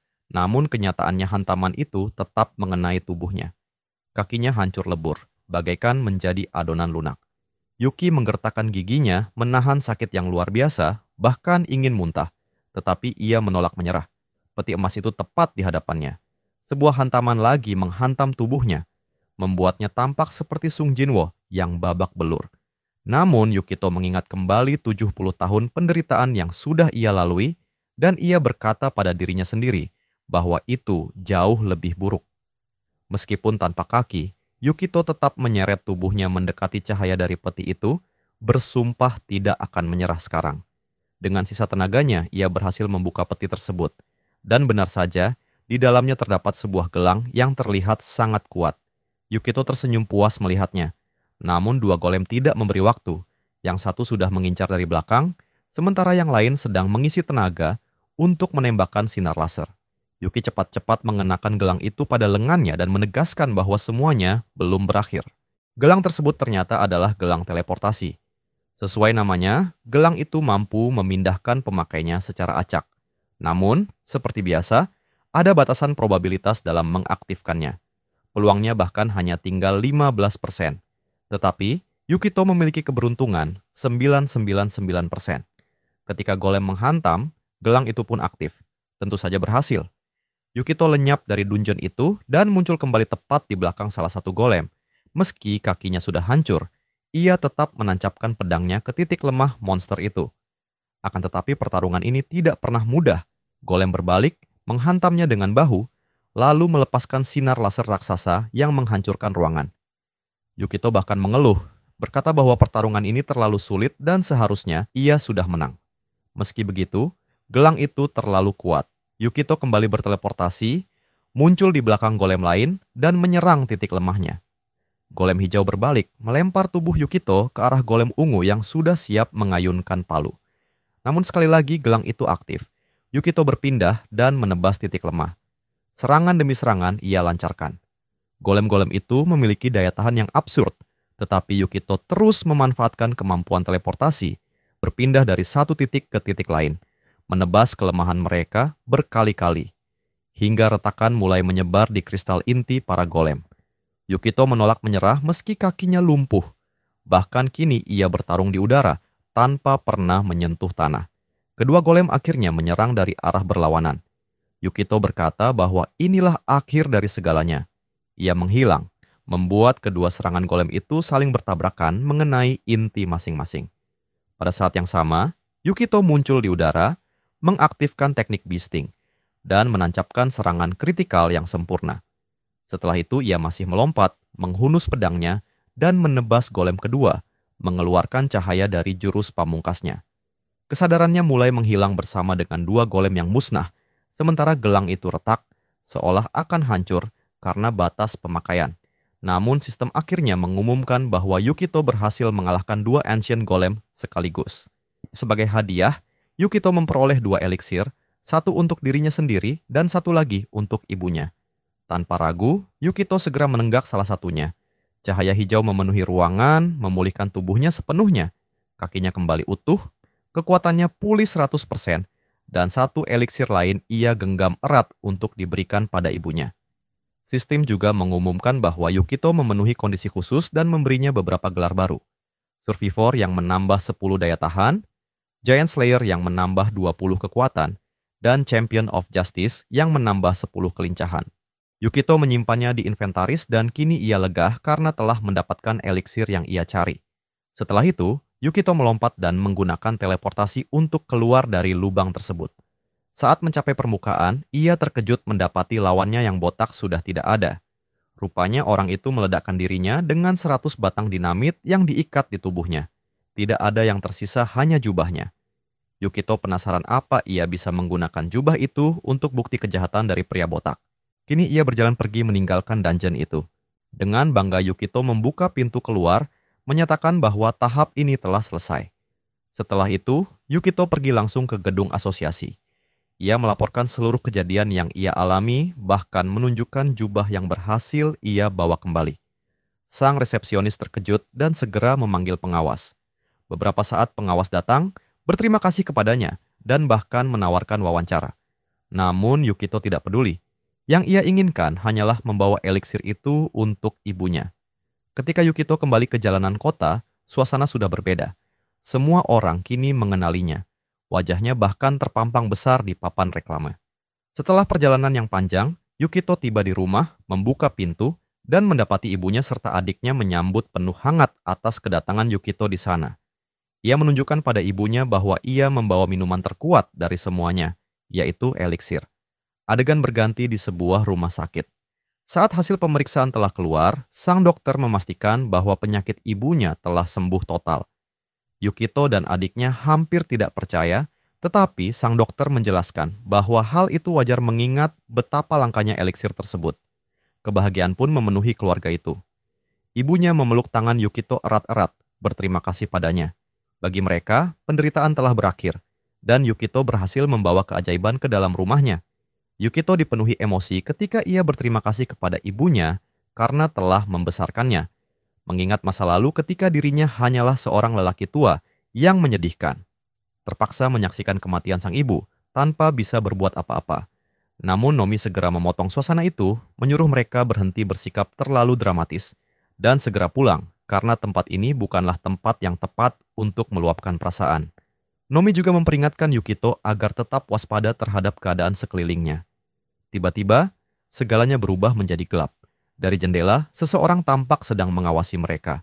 Suara asing mendekat, mengatakan bahwa ini adalah sebuah tragedi.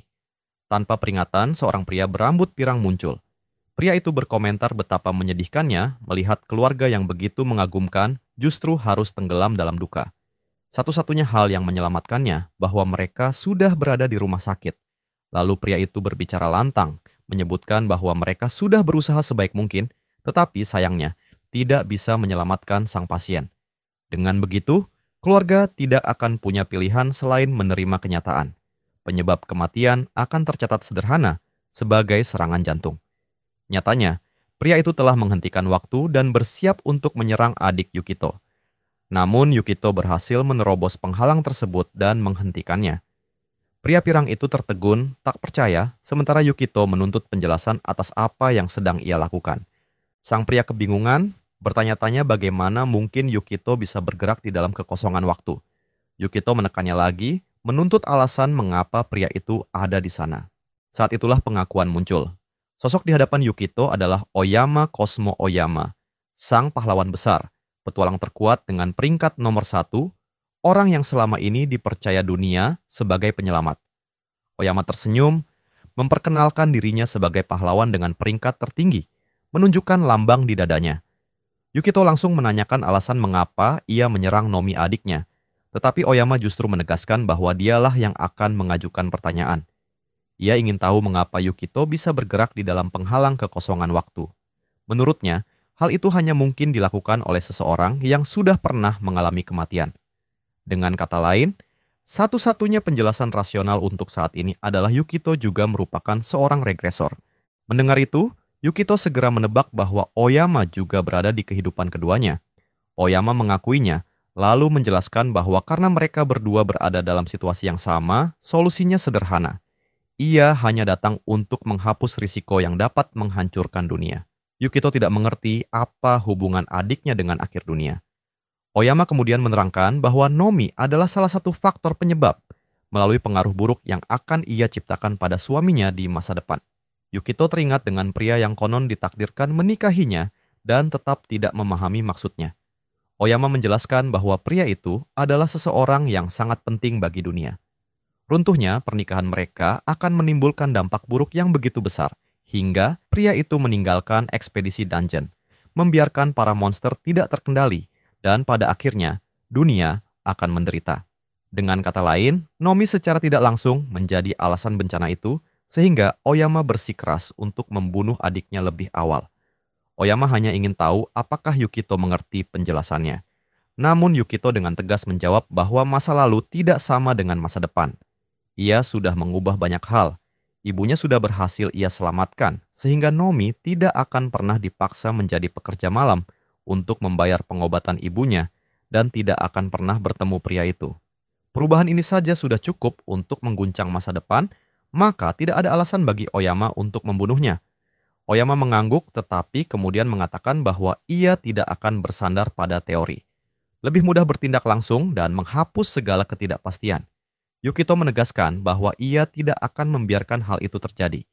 Oyama memohon agar Yukito tidak bertindak gegabah karena ia tidak berniat membunuh sang bocah. Ia hanya ingin menyelamatkan orang-orang. Jadi mengapa Yukito tidak bisa menerima bahwa kematian satu orang akan mengurangi jumlah korban? Yukito marah dan menyuruh Oyama pergi segera. Namun Oyama memotong jika ia punya ide. Jika Yukito benar-benar ingin melindungi adiknya, maka ia harus membuktikan dengan bertarung melawannya. Yukito bertanya alasan di balik itu, dan Oyama menjawab bahwa ia hanya ingin melihat seberapa istimewanya Yukito. Yukito memperingatkan bahwa ia akan menyesali hal ini, tetapi Oyama hanya tertawa.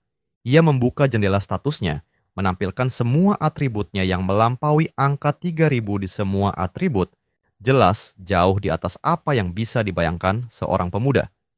Menyadari hal itu, Yukito langsung tahu bahwa dirinya tidak punya peluang menang. Oyama mendekat, mengatakan bahwa Yukito pasti sudah mengerti kalau ia tidak cukup kuat untuk melindungi adiknya atau siapapun. Ia menjelaskan bahwa aturan dunia ini sama dengan dunia sebelumnya, sesuatu yang seharusnya diketahui oleh sesama regresor. Oyama lalu mengaktifkan aura pada pedangnya dan menantang Yukito untuk memilih apakah adiknya mati ataukah Yukito akan bertarung melindunginya. Yukito terdiam ragu. Peluang kemenangan hampir nol. Ia bisa saja menyembunyikan adiknya menggunakan teleportasi, tetapi itu hanya menunda. Walaupun ia terus berada di sisi adiknya sehari penuh, ia tidak akan bisa melindunginya karena tidak akan pernah sempat meningkatkan level. Tanpa pilihan lain, Yukito akhirnya menyatakan bahwa ia akan bertarung. Oyama menjadi bersemangat melihat tekad Yukito, memintanya agar tidak takut. Ia tidak mengharapkan Yukito untuk menang, hanya perlu bertahan di dalam penghalang kekosongan selama 10 menit. Namun, tentu saja pertarungan tidak bisa dilakukan di dalam rumah sakit, karena bangunan itu akan hancur. Oyama melangkah ke jendela, mengajak mereka pindah lokasi. Yukito tidak punya pilihan selain melompat keluar, bersumpah akan melindungi adiknya. Di tengah halaman rumah sakit yang membentang, Oyama berkata bahwa tempat itu cukup bagus untuk melakukan pertarungan. Yukito dengan gugup memintanya untuk menahan diri. Oyama mengangguk, berjanji akan memulai dengan perlahan. Namun dengan sekali jentikan jari, 5 lingkaran sihir langsung muncul di belakangnya, melepaskan rentetan serangan besar-besaran sekaligus. Yukito terkejut, berteriak bahwa ini jelas bukan memulai dengan ringan. Di awal pertarungan Yukito sudah harus berjuang mati-matian. Oyama hanya tersenyum, lalu memanggil klon-klonnya, mengatakan bahwa Yukito kini punya cukup lawan untuk dihadapi. Ia maju bersama para klon itu, menyebutnya sebagai pemanasan minimum. Yukito cepat-cepat merogoh inventarisnya dan mengaktifkan 2 boneka pengganti. Kedua boneka itu menahan serangan Oyama meski hancur seketika. Oyama memuji persiapan Yukito, tetapi memperingatkan bahwa bertahan dengan pertahanan saja tidak akan cukup membuatnya hidup selama 10 menit. Saat itulah Yukito mengeluarkan tongkat aneh yang ia sebut sebagai Staff of Nonsense. Ia langsung memanggil meteor besar, menyatakan bahwa ia tahu persis bagaimana menghadapi ini. Karena item dapat digunakan secara bersamaan, Yukito yakin bahwa ia pun memiliki keunggulan tersendiri. Meteor itu jatuh menghantam tepat ke arah sang pahlawan, namun Yukito tahu, serangan itu tidak akan membuat Oyama terluka. Pria berambut pirang itu keluar tanpa luka sedikit pun. Oyama melangkah keluar dari kepulan asap dan menjelaskan bahwa regresinya memberinya keterampilan pelindung bernama Void Barrier. Dari meteor yang dilempar menggunakan tongkat, Oyama menduga bahwa Yukito memiliki kemampuan yang berkaitan dengan keberuntungan atau manipulasi probabilitas. Yukito menyadari meteor itu hanya mampu menghancurkan klonnya, dan ia terkejut bahwa Oyama bisa mengetahui hal itu dengan begitu cepat. Oyama menjawab jika itu jelas terlihat dari cara Yukito bertarung serta dari barang-barang yang ia bawa. Yukito membayangkan bahwa Oyama pasti menganggap keberuntungan hanyalah kemampuan sampah, tetapi Oyama menggelengkan kepala. Ia mengakui jika keberuntungan memang berguna, namun ia menegaskan bahwa dunia ini penuh dengan hal-hal yang tidak rasional, tantangan yang tidak bisa diatasi hanya dengan keberuntungan semata. Dan sekarang, Oyama ingin membuktikan pada Yukito bahwa dirinya adalah salah satu dari hal-hal itu, sesuatu yang tidak bisa diselesaikan dengan keberuntungan saja. Oyama memanggil penyihir air, penyihir tanaman, titan api, serta sekumpulan makhluk yang mengelilinginya. Yukito menjawab bahwa ia memang sudah tahu keberuntungan tidak bisa menyelesaikan segalanya. Namun, ia juga menemukan sesuatu yang menarik, karena ketika Oyama memperlihatkan statusnya, Yukito melihat nilai keberuntungannya berada di angka 0. Ia tidak ingin bertindak gegabah di depan keluarganya, tetapi sekarang ia tidak punya pilihan lain. Ia mengingat ibunya, dan berkata pada dirinya sendiri bahwa dengan cara apapun, dengan metode apapun, ia akan memastikan hal buruk itu tidak terjadi. Sementara Oyama terus meluncurkan serangan dahsyat, mengatakan bahwa kali ini ia akan mengeluarkan seluruh kemampuannya, monster api juga ikut menyerang. Oyama menantang Yukito agar memperlihatkan sejauh apa kemampuan yang disebut keberuntungan itu. Yukito menunggu hingga serangan mendekat, lalu membuka inventori dan mengenakan gelang teleportasi. Ia tahu hanya ada satu pilihan di sini. Sistem melakukan pengecekan singkat dan sistem menyatakan berhasil. Tubuhnya menghilang. Banyak yang mengira ia akan melakukan manuver luar biasa, namun ternyata ia hanya teleportasi untuk kabur. Setelah semua ketegangan yang dibangun, ia malah melarikan diri ke tengah kota. Oyama segera mengejarnya dengan terbang, menyebut bahwa barang yang digunakan Yukito memang sangat praktis, meskipun sihir terbang miliknya lebih dari cukup untuk mengejar. Yukito kembali berteleportasi, menyatakan bahwa ia penasaran ingin melihat apa yang sebenarnya bisa dilakukan Oyama. Ia kemudian melemparkan dirinya ke tengah kerumunan orang-orang tak berdosa, lalu menyatakan bahwa jika Oyama benar-benar seorang pahlawan, maka ia tidak akan membunuh mereka. Gerakan nekat itu membuat Oyama memejamkan mata, lalu mengakui bahwa benar, ia adalah seorang pahlawan dan tugasnya adalah melindungi orang-orang. Menyakiti mereka adalah dosa yang tidak bisa dimaafkan. Dengan menjentikan jarinya, Oyama menghentikan niatnya untuk menggunakan sihir skala besar. Ia benar-benar memutuskan untuk bertarung dengan sungguh-sungguh. Oyama memasukkan pedangnya, menyatakan meski tanpa mantra besar, hal itu tidak akan menghentikannya. Hal ini cukup mengejutkan bagi Yukito, mengingat sebelumnya Oyama sempat mencoba menghancurkan kepala Nomi, namun sekarang terlihat ia memiliki prinsip. Yukito mulai merasa percaya diri, berpikir bahwa peluang bertahannya semakin besar, lalu ia mengeluarkan perisainya untuk bersiap. Oyama tersenyum dan mengatakan bahwa ia sudah terbiasa menghadapi orang-orang seperti ini. Lawan yang mengira menggunakan warga sipil untuk mengancamnya akan berhasil. Ternyata Oyama tidak sedang menggertak, karena panah-panah yang berterbangan menghindari warga sipil, tetapi tetap memburu Yukito. Salah satu panah mengenai perisai, memantul, dan menembus sebuah bangunan. Oyama menjelaskan bahwa menjelang kiamat, monster yang menyamar sebagai manusia mulai bermunculan, penguntit bertambah banyak, kejahatan merajalela, dan semua itu menjadi hal yang biasa. Namun Yukito tetap berlari, berteriak bahwa di kehidupan lalunya, ia tidak pernah melihat semua ini karena ia terlalu sibuk membasmi slime. Oyama menyayangkan hal itu, mengatakan bahwa seharusnya Yukito melihat bagaimana dunia terjun ke dalam kekacauan total. Oyama berharap keduanya sebagai sesama regresor bisa akur.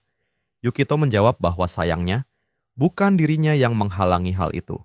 Ia menahan satu serangan lagi, lalu terhempas ke tembok. Dengan susah payah ia bangkit, mengakui bahwa semakin Yukito senang bertarung di tempat sempit seperti ini. Saat Oyama masih sibuk berbicara, Yukito mengambil papan luncur yang tergeletak di dekatnya dan melarikan diri sambil melakukan trik di jalan. Oyama hanya tertawa, mengatakan bahwa lucu jika Yukito benar-benar mengira bisa melarikan diri. Kini ia mulai muak dengan pertarungan mereka. Ia memunculkan dinding cahaya di depan jalan Yukito, memaksanya berhenti. Pada saat itu Oyama muncul di belakang, siap menyerang. Yukito melirik ke samping, melihat sebuah pilar, dan bergumam bahwa waktunya sempurna. Ia menendang pilar itu hingga roboh, lalu menyatakan bahwa sekarang waktunya serangan balasan. Oyama tampak terkejut, bukan karena dirinya akan tertimpa, melainkan karena di belakangnya terdapat mobil seorang warga sipil. Ia terpaksa menghentikan runtuhnya pilar itu.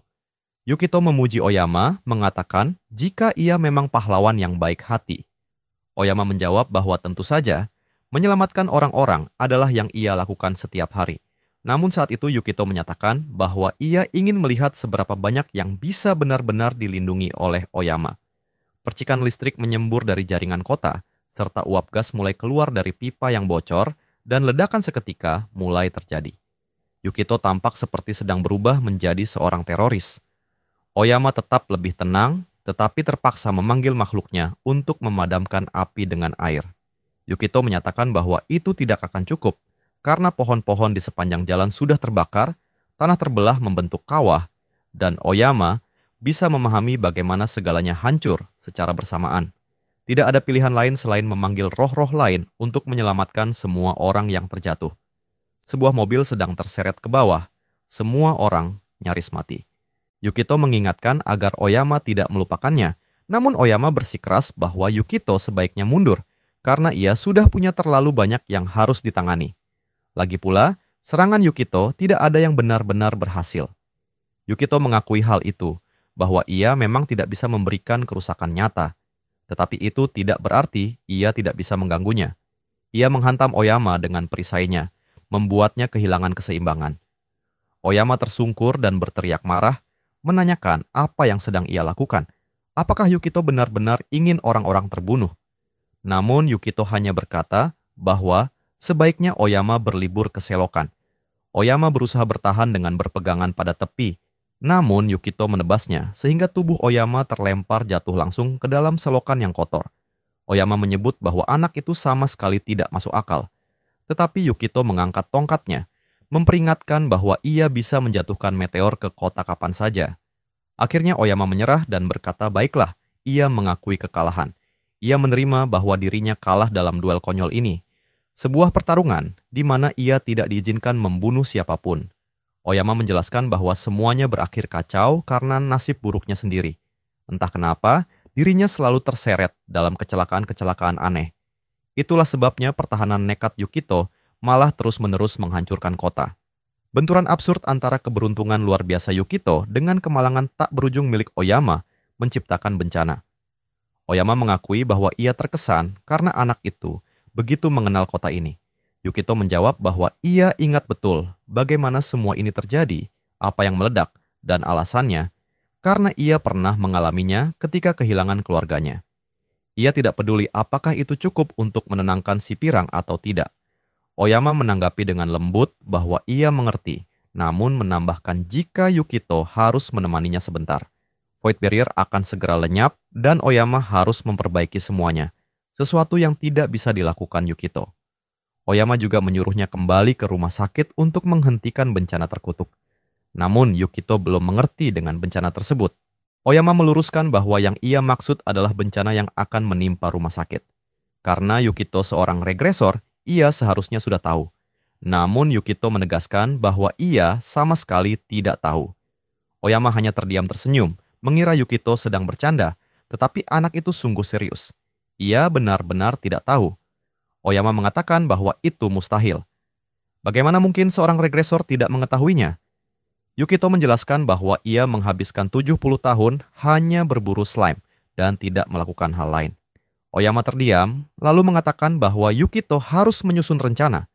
Ia bertanya apa yang sedang dipikirkan Yukito untuk dilakukan. Yukito mengaku bahwa ia tidak punya rencana sama sekali. Ia bahkan tidak tahu bagaimana semua ini seharusnya berjalan. Karena itu, Oyama memutuskan untuk menjelaskan. Saat Void Barrier lenyap, Yukito harus berlari langsung ke rumah sakit. Sesampainya di ruang mayat, ia akan mulai mengerti. Yukito masih belum paham, tetapi Oyama hanya menyuruhnya untuk mengikuti perintah, mengatakan bahwa ia akan segera kembali, namun memperingatkan agar Yukito tidak melakukan tindakan gegabah karena akibatnya akan fatal. Setelah panjang lebar berbicara, Oyama akhirnya pergi tanpa memberi penjelasan yang jelas. Tanpa pilihan lain, Yukito menggunakan teleportasi, dan kota kembali seperti semula. Saat itu, dokter menyampaikan kepada ibu Yukito bahwa ia sekarang akan bisa hidup bertahun-tahun lebih lama. Sang ibu berterima kasih, berdiri dengan tenang, sementara Yukito hanya terdiam, termenung memikirkan ucapan si pirang, mencoba menyatukan potongan-potongan mengenai apa yang akan terjadi pada mereka dan apa sebenarnya bencana rumah sakit itu. Mengetahui bahaya besar mengintai di rumah sakit, ia memutuskan bahwa ia harus membawa keluarganya pergi secepat mungkin. Ibunya bertanya apakah mereka perlu makan di perjalanan pulang, tetapi Yukito mengatakan tidak. Lebih baik mereka segera pulang. Sesampainya di rumah, ia akan menyiapkan sesuatu untuk mereka sendiri. Ia mendesak mereka agar cepat bersiap dan segera pulang. Yukito akan berbelanja terlebih dahulu, dan akhirnya mereka setuju dan pergi dari rumah sakit. Pada saat itu, Yukito memutuskan untuk menyelidiki dan mencari tahu apa yang sebenarnya akan terjadi. Ia menuju kamar mandi, mengenakan jubah yang diambil dari pria botak, mantel tak kasat mata peringkat S, lalu meyakinkan dirinya bahwa ini pasti sesuatu yang tidak pernah dibicarakan siapapun. Sesuatu yang tersembunyi di bagian rumah sakit yang hanya bisa diakses oleh sedikit orang. Ia membuka pintu untuk keluar, dan seorang pasien yang berada di dekat sana terlonjak ketakutan, mengira ada hantu yang baru saja melintas. Di dalam lift, Yukito terus memikirkan apa sebenarnya bencana terkutuk itu. Oyama pernah mengatakan semuanya akan menjadi jelas begitu tanda-tanda awalnya muncul. Kini ia berada di ruangan yang menuju kamar mayat. Ancaman yang cukup besar untuk meninggalkan luka dalam sejarah pastilah setara dengan makhluk kelas bencana. Namun ketika ia memeriksa radar, tidak ada apa-apa. Tepat di depannya, pintu kamar mayat telah menanti. Ia melangkah perlahan masuk. Bau kematian menyengat di udara saat ia mencoba mencari tahu apa yang akan terjadi. Ia berjalan mondar-mandir mencari petunjuk, tetapi tidak menemukan apapun. Ketika ia membuka menu sistem, tiba-tiba ia merasakan sesuatu yang aneh. Salah satu mayat mulai bangkit. Tidak hanya satu, melainkan semuanya mulai berdiri, bergerak mendekatinya. Saat itu Yukito mengerti alasan si pirang mengatakan bahwa semuanya akan mudah dipahami begitu dimulai. Melihat para zombie itu, Yukito teringat pada kehidupan lalunya bahwa sekitar waktu ini memang pernah muncul seorang necromancer atau makhluk sejenis. Karena semua yang ada di depannya adalah mayat hidup, hal itu masuk akal. Makhluk pertama menyerangnya dan Yukito menebasnya, memenggal kepalanya. Zombie lain menerkam, ia membelah tubuhnya menjadi dua. Zombie ketiga menyerang dari samping, ia menendangnya hingga terpental. Di kehidupan lalunya, makhluk-makhluk ini pernah ditangani dengan ritual khusus, namun saat ini belum ada yang mengetahuinya. Yukito tidak punya pilihan selain berimprovisasi. Untungnya kutukan ini tidak menular ke manusia, jadi ia tidak perlu khawatir dengan gigitan. Makhluk-makhluk itu juga bodoh. Cukup dengan melempar tempat tidur ke arah mereka, Yukito membuat para zombie menjadi dua kelompok. Sambil menahan serangan dari satu sisi, Yukito terus maju, menebas kepala zombie lain, menghancurkan yang lain dengan meja, hingga sebagian besar roboh. Ia bahkan membangun barikade, meninggalkan beberapa zombie di sisi lain. Namun kemudian ia menyadari sesuatu. Salah satu mayat memiliki kalung emas, yang berarti dulunya ia seorang petualang peringkat tinggi. Tetapi sebagai zombie, kemampuan mereka tidak tersisa. Ia menuntaskan satu lagi, tetapi tiba-tiba pintu di belakangnya bergetar. Ia menoleh dengan cepat. Dua sosok zombie lain muncul. Saat mereka kembali menyerang, Yukito menebas leher salah satunya dengan mudah. Namun ketika ia hendak menghabisi yang lain, ia berhenti. Sistem tidak menandai wanita itu sebagai musuh merah, artinya ia belum mati. Wanita yang tampak setengah sekarat itu memohon agar ia tidak menebasnya. Ia belum benar-benar hilang. Yukito terkejut dan bertanya, apakah wanita itu salah satu pekerja di sini? Sayangnya, perempuan itu hampir tidak bisa berbicara. Dia bukanlah zombie, tetapi tubuhnya sudah terkena kutukan. Tanpa alat dan item yang tepat, mustahil dia bisa bertahan hidup. Yukito sempat ragu. Jalan termudah baginya adalah mengabaikan perempuan itu dan langsung menyingkirkan zombie yang berkumpul di balik barikade. Namun Yukito bukanlah orang yang terobsesi dengan efisiensi atau sekadar mengebut menyelesaikan segalanya. Maka Yukito membuka penyimpanannya, lalu ia menggunakan gelang teleportasi dan pergi menemui seorang pedagang, seorang alkemis, hingga masuk ke sebuah ruang doa untuk mengambil sebuah buku. Yukito membaca di kota itu, lalu kembali lagi. Perempuan itu masih tergeletak di sana, seolah waktu membeku akibat teleportasi. Tetapi sesuatu berubah yang menjalar di jari-jarinya, jelas kutukan sudah semakin parah. Yukito mengambil setetes darahnya, memasukkannya ke dalam botol kecil, lalu mencampur semua item yang telah ia kumpulkan. Menurut teks yang dibacanya, ini hanya soal menggabungkan bahan-bahan tersebut dan memulai ritual. Namun kenyataannya, dengan kemampuan Yukito yang sangat rendah dalam ilmu pengobatan suci, peluang keberhasilannya nyaris tidak ada, hanya 1%. Dan entah bagaimana, justru ritual itu berhasil. Yukito berlutut di samping perempuan yang tak sadarkan diri, menuangkan cairan itu ke bibirnya, membiarkan tetesan mengalir masuk. Ajaibnya, perempuan itu bergerak. Kehidupan kembali dalam dirinya. Yukito merasa puas, lalu dengan hati-hati membantu tubuh perempuan itu untuk bangkit. Setelah itu, Yukito mencabut pedangnya dan kembali menoleh ke arah barikade. Saatnya menghabisi zombie. Namun sesuatu yang aneh membuatnya berhenti. Barikade itu terlalu sunyi. Tidak heran perempuan tadi masih bisa bertahan hidup. Ketika Yukito mendekat, beberapa zombie tampak menyatu, bergabung menjadi gumpalan lendir hitam. Tubuh-tubuh mereka terserap, membentuk satu makhluk raksasa dengan banyak tangan dan kepala tengkorak. Yukito terkejut karena yang ia tahu hanya slime yang seharusnya bisa menyerap dengan cara semudah itu. Rupanya semua kutukan yang menempel pada tubuh para zombie tersedot menjadi satu, melahirkan makhluk mengerikan ini. Itulah harga yang harus Yukito bayar karena tidak membunuh setiap zombie lebih awal. Yukito teringat, jika si pirang brengsek itu ada di sini, pasti dia akan tertawa melihat betapa tidak efisien tindakannya. Tetapi Yukito tidak menyesal, karena dia berhasil menyelamatkan perempuan itu. Makhluk itu mengamuk, melayangkan tentakel-tentakel hitam. Yukito maju menyerang, menebas hingga satu kepala putus. Terlalu mudah pikirnya. Ternyata monster itu tetap hidup. Serangan lain datang. Yukito menebas lagi satu kepala. Pertarungan berubah menjadi sangat berbahaya. Yukito terus menebas 3-4 kepala terjatuh. Dan dia sempat mengira masalahnya selesai. Namun makhluk itu malah semakin membesar. Memunculkan lebih banyak kepala. Menatapnya dengan sorot mengancam. Tidak hanya itu, monster itu terus menarik mayat lain dan menyerapnya untuk beregenerasi. Yukito terperangah, tidak percaya bahwa zombie bisa menjadi sebegitu kuat. Sepengetahuannya, zombie hanyalah makhluk tanpa otak.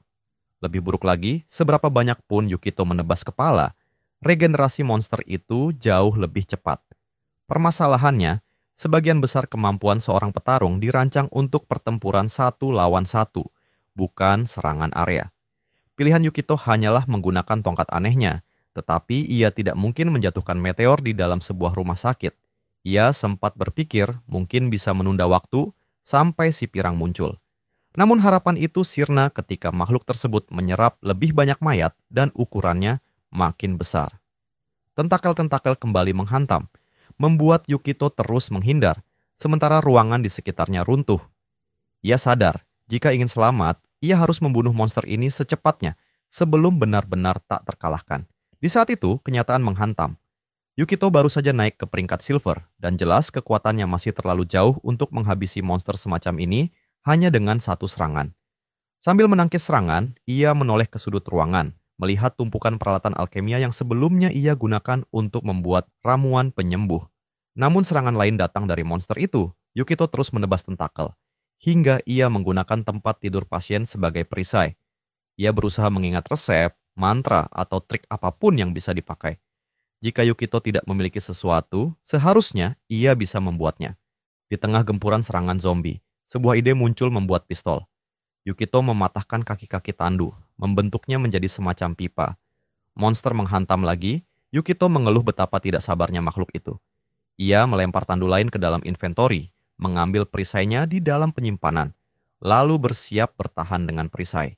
Saat monster kembali melesat, Yukito menghalau serangan monster dengan perisainya, lalu membuka penyimpanan. Dan ia membaca kembali buku yang ia bawa tadi, mencari sebuah resep bubuk hitam. Ia membutuhkan kalium nitrat, belerang, dan arang. Masalahnya, di mana dia bisa menemukan bahan-bahan itu di tempat ini? Teleportasi mungkin jadi solusi, tetapi kekuatannya sudah terkuras dan ia butuh waktu untuk memulihkan diri. Yukito memutuskan berimprovisasi dan terus menghindar dari serangan zombie itu. Ia melihat kayu di sudut ruangan, lalu membakarnya hingga menjadi arang. Ia memasukkannya ke dalam panci alkimia. Berkat keberuntungannya, kini arang pun telah didapat. Masalah berikutnya adalah belerang dan kalium nitrat. Yukito melempar sesuatu dari inventory untuk mengulur waktu, lalu mengambil ponsel lamanya, mencari informasi dari dunia modern. Dari situ, ia tahu belerang bisa didapat dari dupa, dan di kamar mayat biasanya dupa dipakai untuk menutupi bau busuk. Yukito mendapatkannya satu. Kemudian ia memeriksa tubuh perempuan yang pingsan, menemukan beberapa batang korek, mengikis bubuk mesiu dari batang korek, mengumpulkan sisa-sisa dupa, lalu memasukkannya ke dalam panci alkimia. Sistem memastikan belerang berhasil diperoleh, dan bersamaan dengan itu, kalium nitrat juga tercatat. Dengan begitu, bubuk hitam berhasil diciptakan Yukito. Sekarang yang ia butuhkan hanyalah selongsong peluru. Yukito benar-benar mencoba membuat senjata di tengah pertarungan maut di rumah sakit terkutuk ini. Ia tersenyum lebar sambil membalik halaman buku, begitu bersemangat, sementara monster semakin mengamuk, mengayunkan lidah dan tubuhnya ke arah Yukito. Saat resep selesai, makhluk itu melesat menerkam. Yukito meraih selembar kertas, menyelesaikan alkimia terakhir, dan menciptakan sebuah benda yang belum pernah ada di dunia ini sebelumnya. Kemungkinannya kecil, tetapi semakin tinggi keberuntungannya, semakin baik hasilnya. Dari proses itu, sebuah senapan ganda berhasil terbentuk. Yukito langsung menarik keluar bukan hanya satu, tetapi dua senapan sekaligus. Dan ia siap membidik ke arah zombie. Zombie itu kini sudah tidak sabar ingin merasakan kekuatan senjata api itu. Meskipun sistem memperingati jika kelas yang dimiliki Yukito tidak cocok untuk menggunakan senjata api, Yukito tetap menodongkan senjatanya karena ia yakin dengan keberuntungannya. Tembakan itu berhasil dan peluru melesat ke arah zombie. Efek tembakan itu memberikan serangan kritikal terhadap zombie. Dengan cepat menghancurkan kepalanya, saat zombie itu mulai beregenerasi. Yukito terus menembakinya, tidak memberikan kesempatan kepada lawannya. Meskipun kepala utamanya telah hilang, zombie itu tetap bertahan. Tapi dengan liciknya Yukito percaya bisa menghabisinya. Ia kembali mengarahkan senjata api kepada zombie. Yukito mulai kembali menembaki tubuhnya. Tentakel-tentakelnya hingga terputus dan terus melancarkan tembakan hingga peluru senjata itu habis. Kini di depannya zombie itu hancur lebur tak berdaya. Ia terlihat compang-camping karena pertempurannya melawan zombie. Seketika sistem memberitahu jika Yukito berhasil membunuh zombie kutukan. Ini merupakan penaklukan pertama di dunia, dan Yukito mendapatkan gelar pembunuh ilahi. Yukito hanya bisa terkejut tak percaya dengan yang telah ia lalui. Akhirnya, ia berhasil menang.